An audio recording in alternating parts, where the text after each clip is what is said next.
Deep beneath Dover Castle lies a sprawling network of tunnels that were an official secret until 1984. These underground rooms and passages played a key role during the Second World War, but few people know about their more recent history.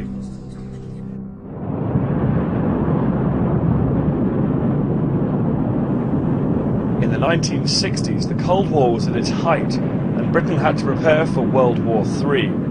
Hundreds of people met in secret to rehearse how the country would function in the aftermath of a nuclear strike.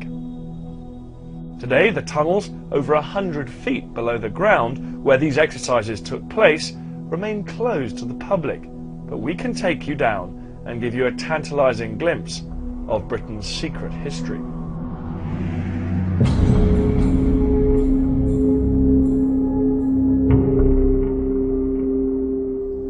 From the outside, Dover Castle looks like a classic medieval fortress, but below ground there are over 3 miles of tunnels. These corridors and passages have been built throughout the ages and include medieval, Napoleonic and Second World War sections. The reconstructed Second World War tunnels are one of English heritage's biggest visitor attractions, and every year over 300,000 people come to explore the old Army and Naval headquarters. After the end of the Second World War, the military shut down the facilities here at Dover and the tunnels were abandoned.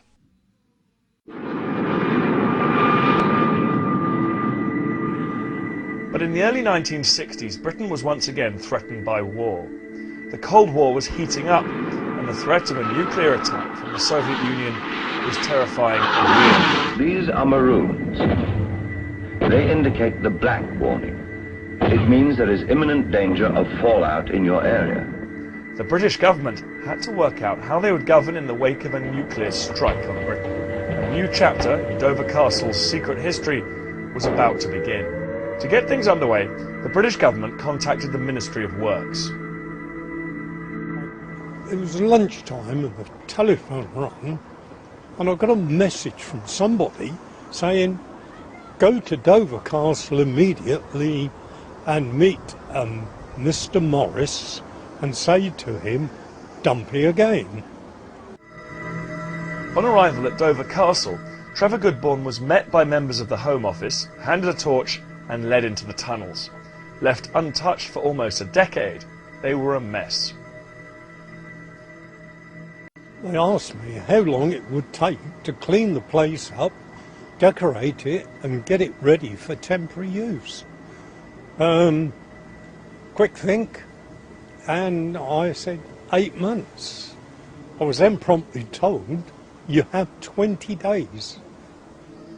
It was the autumn of 1960, and the British government was in a hurry to make these tunnels fit for use. But for what purpose? Dumpy was the secret code name for the nuclear level of tunnels under Dover Castle. In the event of a nuclear war, it was realised that London was going to be a major target, so central government would no longer work anymore. They had to split the country up into 12 regional centres of government, so that perhaps if Birmingham was taken out and London, there would be 10 other areas of government that would keep running while they were dealing with the disaster. And Dumpy was one of these. But if the regional seats of government like the one at Dover were to work, they had to rely upon thousands of secretly trained volunteers to man them. Pamela West and Terry Wiseman both visited Dumpy on exercise in the early 60s. It was such a secret environment that they never met and only knew enough to carry out their specific role. When they walked down in there for training, it would have been very surreal, I imagine, because you're walking in there into a world where you're imagining your loved ones, the people you knew, the life that you know had gone, vanished completely.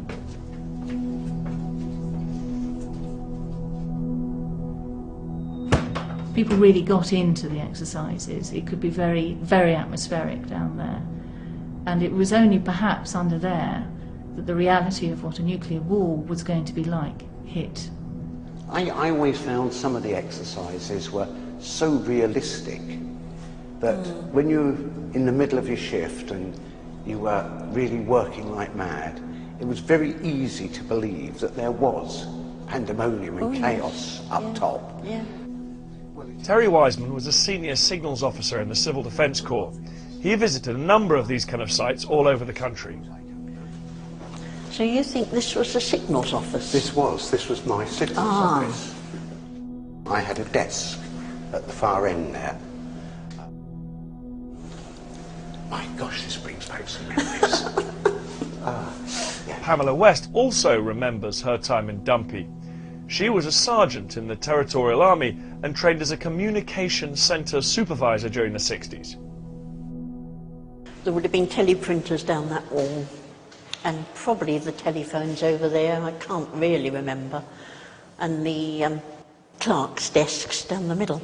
Even if the phones went down, there was an elaborate communication system to link with the other regional seats of government. The dispatch riders used to come in and collect the messages and go off, presumably, to Reading, Oxford, where have you. Well, I'm sure they didn't go on their motorbikes all that distance. We never found out where those messages went.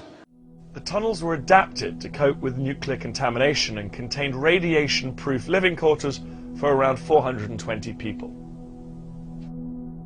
There would be a representative down here from every government department, and this location here, with the staff here, would run this part of the country until things got a bit better and we could eventually go back to central government. We were always told that this was going to be the main RSG and the Prime Minister would be in attendance if an atomic war broke out. But whether that was... Every control in the country was told that. Yes, yes, I can quite believe that. After an attack, the authorities had to be able to send messages to the public above ground. This was done from a broadcasting studio, but the room was so secret that few of the people who worked down here knew of its existence. Of course, this was the BBC studios. Oh, we never knew anything about this.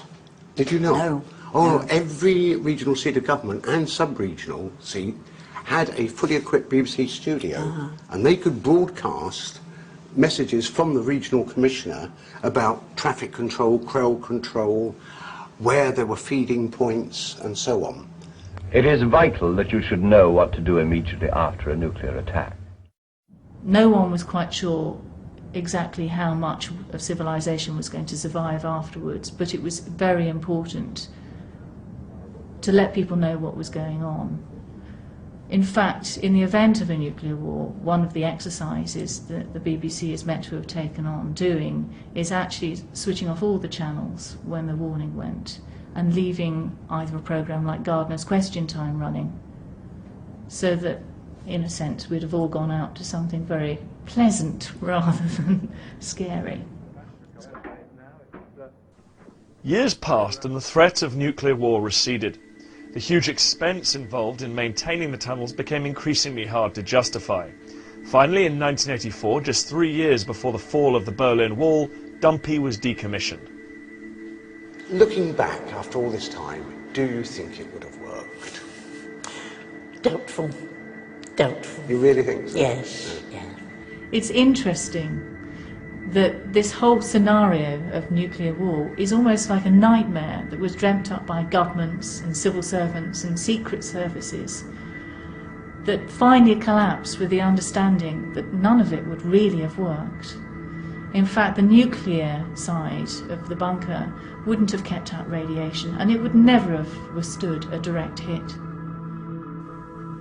The Cold War tunnels are closed now, but these empty corridors are a stark reminder of what life might have been like in the event of a nuclear holocaust.